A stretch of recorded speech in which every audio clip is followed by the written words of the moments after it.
नमस्कार दोस्तों, जी के सफारी में आपका स्वागत है। मेरा नाम ब्रजेश है। मैं आपके लिए आज 15 बेहतरीन प्रश्न लाया हूँ सुभाष चंद्र बोस के जीवन पर आधारित।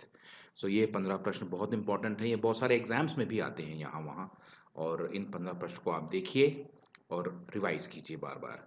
तो पहला प्रश्न कहता है कि सुभाष चंद्र बोस का जन्म 23 जनवरी 1897 को कहाँ हुआ था। तो इन चारों ऑप्शंस में से आपको ये बताना है कि सुभाष चंद्र बोस का जन्म कहाँ हुआ था। पहला है पोरबंदर, दूसरा है पुणे, तीसरा है कटक, चौथा है कलकत्ता। तो पोरबंदर में तो दोस्तों पता होगा आपको कि गांधी जी का जन्म हुआ था। पुणे में ऐसा जन्म नहीं हुआ था इनका सुभाष चंद्र बोस का। कटक जो है ये उड़ीसा में आता है, कलकत्ता जो है ये आता है वेस्ट बंगाल। तो आपको पता होगा कि सुभाष चंद्र बोस का जन्म जो है वो कलकत्ता में नहीं कटक में हुआ था। कटक शहर जो है ये भुवनेश्वर जो उड़ीसा की राजधानी है उसके बहुत ही नज़दीक है। और कटक और Bhubaneswar almost twin city type हैं। जैसे जैसे दो शहर बहुत जो करीब होते हैं आसपास। तो कटक इसका सही उत्तर है। कटक में सुभाष चंद्र बोस का जन्म हुआ था 23 जनवरी 1897 को। तुम मुझे खून दो मैं तुम्हें आज़ादी दूंगा, यह नारा किसने दिया था। जाहिर सी बात, चूंकि हम ये क्वेश्चंस कर रहे हैं सुभाष चंद्र बोस के ऊपर, तो ये उसका उत्तर सुभाष चंद्र बोस ही होगा कि तुम मुझे खून दो मैं तुम्हें आज़ादी दूंगा, यह नारा सुभाष चंद्र बोस ने दिया था। तो दो बहुत ही आसान प्रश्न थे, दोनों आपको पता होने चाहिए। नेक्स्ट क्वेश्चन कहता है सुभाष चंद्र ने 5 जुलाई 1943 सिंगापुर के टाउन हॉल में कौन सा नारा लगाया था। तो ये नारा जो है जय हिंद दिल्ली चलो आराम हराम है, ये तो खैर नारा सुभाष चंद्र बोस ने कभी दिया ही नहीं। ये नारा शायद जवाहरलाल नेहरू ने दिया था कि आराम हराम है। और ये ऑप्शन कहता है इनमें से कोई नहीं। दिल्ली चलो यह नारा था सुभाष चंद्र बोस का सिंगापुर के टाउन हॉल में, जब वो इंडियन नेशनल आर्मी की कमान संभाल रहे थे। नेताजी ने फॉरवर्ड ब्लॉक की स्थापना कब की थी। दोस्तों आपको पता होना चाहिए कि जो फॉरवर्ड ब्लॉक है कोई नई पार्टी नहीं थी। कांग्रेस के अंदर अ, एक गुट बन गया था जो थोड़ा सा महात्मा गांधी और नेहरू से थोड़ा सा विचारों में अलग था। तो उस गुट को फॉरवर्ड ब्लॉक कहते हैं।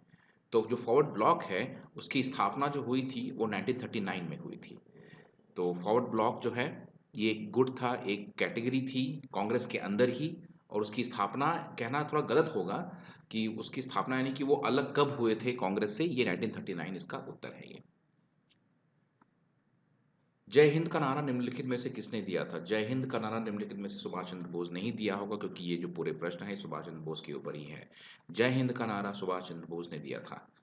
आइडिया ऑफ नेशन किसके द्वारा लिखी गई पुस्तक है। Idea of nation Subhash Chandra Bose द्वारा लिखी गई पुस्तक है। याद रखो दोस्तों, idea of nation Subhash Chandra Bose ने लिखा है।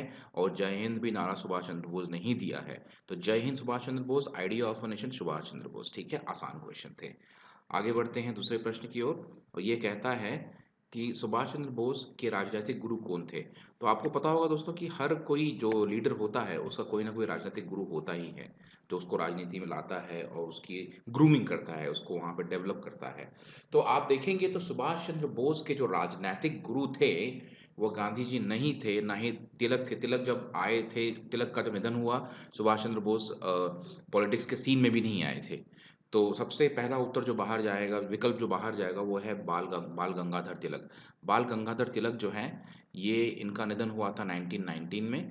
और सुभाष चंद्र बोस का जन्म हुआ था 1897 में। तो आप देखेंगे तो इन दोनों के बीच में सिर्फ जब जब इनका निधन हुआ होगा तो सुभाष चंद्र बोस केवल 22 साल के रहे होंगे। तो ये जस्ट पॉलिटिक्स में आए भी नहीं थे। तो इनका गुरु होना सुभाष चंद्र बोस का थोड़ा सा मतलब नामुमकिन सा लगता है। चित्तरंजन दास जो स्वराज पार्टी के नेता भी थे, इन्होंने सुभाष चंद्र बोस को मतलब पॉलिटिक्स में काफ़ी ट्रेनिंग दी। और चित्तरंजन दास जो है ये सुभाष चंद्र बोस के राजनीतिक गुरु माने जाते हैं। तो इसका उत्तर हो जाएगा बी आपका। इनमें से कौन सा नारा सुभाष चंद्र बोस ने दिया था। दिल्ली चलो दिया है, जय हिंद भी उन्होंने दिया है, तुम मुझे खून दो मैं तुम्हें आज़ादी दूंगा ये भी उन्होंने दिया। तो तीनों नारे जो है ये सुभाष चंद्र बोस ने दिए हैं, इसलिए इसका उत्तर हो जाएगा उपरोक्त सभी। ठीक है, इजी क्वेश्चन है ये सब। नेताजी सुभाष चंद्र बोस अंतर्राष्ट्रीय हवाई अड्डा कहाँ है। नेताजी सुभाष चंद्र बोस अंतर्राष्ट्रीय अड्डा ये है कलकत्ता में। तो दिल्ली जो है ये इंदिरा गांधी नेशनल एयरपोर्ट है, मुंबई जो है ये छत्रपति शिवाजी। तो आप देखोगे दिल्ली इंदिरा गांधी के ऊपर है, तो मैं लिख देता हूँ इंदिरा गांधी। और मुंबई जो है ये शिवाजी महाराज के ऊपर नाम दिया हुआ है। और पुणे जो है ये तो खैर एयरफोर्स का हवाई अड्डा है। और कलकत्ता जो है ये नेताजी सुभाष चंद्र बोस का के नाम से है। तो इसका उत्तर हो जाएगा सी। सुभाष चंद्र बोस कांग्रेस के अध्यक्ष कब बने। सुभाष चंद्र बोस कांग्रेस के अध्यक्ष बने 1938 में। 1938 में वो अध्यक्ष बने और 40 में उन्होंने कांग्रेस छोड़ दिया था। तो 38 में वो एकमात्र पहली बार अध्यक्ष बने थे 1938। ठीक है, नेक्स्ट क्वेश्चन करते हैं। सुभाष चंद्र बोस की मृत्यु किस दुर्घटना से हुई थी? अब दोस्तों इसमें लेके बहुत चर्चा है कि सुभाष चंद्र बोस मरे थे, नहीं मरे थे, इसको हम अलग करते हैं। जिस तरह से इतिहासकार लिखते हैं उस हिसाब से देखा जाए तो सुभाष चंद्र बोस की मृत्यु हुई थी 45 में, 44-45 में, और वो हुई थी हवाई जहाज की दुर्घटना से। हवाई जहाज जो है ये ताइवान में क्रैश हुआ था और वहाँ पर उसी उसी हवाई जहाज में सुभाष चंद्र बोस जी थे, वो मारे गए थे। तो हवाई जहाज की दुर्घटना से ताइवान में सुभाष चंद्र बोस जी की मृत्यु हुई थी। नेताजी सुभाष चंद्र बोस यूरोप जाकर किस नेता से मिले थे? दोस्तों आपको पता होगा कि सुभाष चंद्र बोस जो हैं वो उनको एक यहाँ पर नज़रबंद कर दिया गया था अंग्रेज़ों द्वारा, और उनको घर से निकलने की इजाज़त नहीं थी, लेकिन वो घर से भाग निकले थे। और ये बहुत ही बड़ी चर्चे वाली बात है कि वो कैसे भाग निकले थे, इसके पीछे बहुत बड़ी कहानी है। लेकिन जब वो भागे यहाँ से तो यहाँ से निकल के वो अफ़गानिस्तान होते हुए यूरोप पहुँचे, और यूरोप में जाकर के वो किससे मिले होंगे? तो जाके वो ब्रिटिश से तो नहीं मिलेंगे, ठीक है?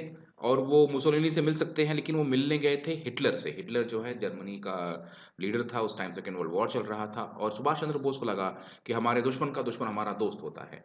तो हिंदुस्तान का दुश्मन था ब्रिटेन, और ब्रिटेन का दुश्मन था जर्मनी, इसलिए जर्मनी हमारा दोस्त हो गया, और हिटलर जो है उससे दोस्ती का हाथ बढ़ाते हुए सुभाष चंद्र बोस उनसे मिलने गए थे, मुलाकात हुई भी थी। तो इसका उत्तर हो जाएगा बी। सुभाष चंद्र बोस का सबसे पहले कारावास कितने महीने का हुआ था? सुभाष चंद्र बोस को सबसे पहले कारावास 12 महीने का हुआ था।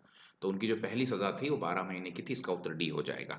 Subhash Chandra Bose Indian civil service की परीक्षा तक की तैयारी करने कौन से देश गए थे? तो दोस्तों आपको पता होगा कि इंडियन सिविल सर्विसेज़ जो है जिसे हम कहते हैं आईसीएस, पहले आईसीएस था ये, अब आज के ज़माने में इसे हम आईएएस कहते हैं। तो आईसीएस की जो एग्ज़ाम होती थी उस टाइम पर वो होती थी बाहर, यानी कि आउट ऑफ इंडिया।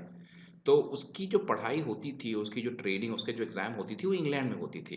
तो जो भी हिंदुस्तानी जिनको आईसीएस में सर्विस करने की मतलब आकांक्षा होती थी, वो इंग्लैंड जाकर के वहाँ पर पढ़ाई करते थे और एग्ज़ाम देते थे।